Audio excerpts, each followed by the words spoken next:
একরাশ যন্ত্রণা নিয়ে নতুন ভোরের উদয় হলো ঝড় বিধ্বস্ত জনপদে। নেই খাবার, পানীয় জল, বিদ্যুৎ। রবিবার বিকেলের কালবৈশাখী ঝড়ের ক্ষত সোমবার সকালেও তাজা জলপাইগুড়ি পুরসভার ৩ নম্বর ওয়ার্ড এবং পার্শ্ববর্তী পঞ্চায়েত এলাকার জনপদে।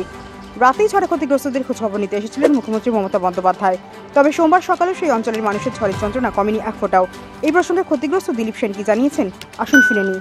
ঝড়ে ক্ষতিগ্রস্ত অপর আরেক নাগরিক কি জানিয়েছেন, আসুন শুনে নিই।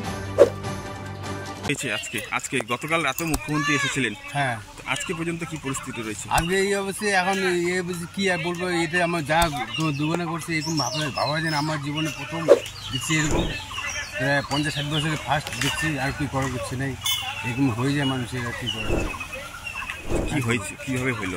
কীভাবে হলো, কালকে এই যখন আর ঘরের মুহূর্তে এই গাছের তলায় ওরা আর লুকেছিল, তার উপরে হাওয়ার প্রেশারে উপর থেকে গাছ পড়ে তার মৃত্যু হয়।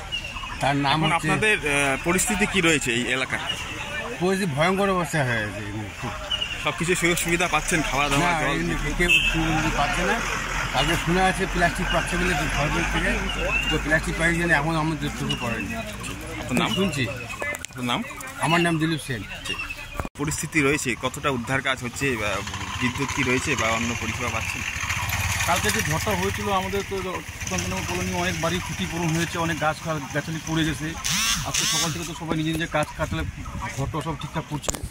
দেখি কোনো দিকেও আসে না, যারা আসছে দেখে যাচ্ছে, কোনো দিকেও দেখি কী হয়। গতকাল রাতে তো মুখ্যমন্ত্রী এসেছিলেন। হ্যাঁ, তা আমাদের এখানে তো মোটামুটি এখন কালকে তো কারেন্ট নাই, খাওয়া দাওয়ার খুবই অসুবিধা। সবাই আতঙ্ক হয়ে আছে যে ঝড় আসতে পারে না।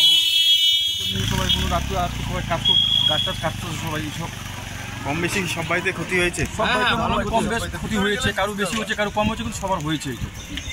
ভিতরে গেলে মোটা মোটা গাছ এখনো পড়ে আছে। রাতে অনেক লোক না খায় দেওয়া আছে সবাই।